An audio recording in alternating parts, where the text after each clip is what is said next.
30 টাকা দিয়ে একটা পাঙ্কাশ কিনে আনছি খাবার জন্য। আয় খা।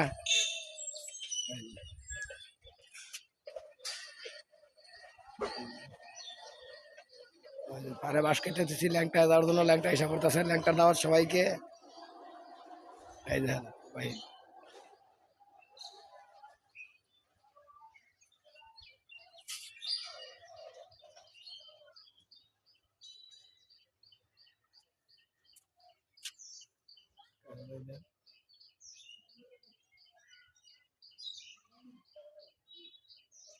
থেকে মিশন পর্যন্ত দরবারের জায়গা বাদশাহ রানী গুরুজি। ছোট ছোট দুইটা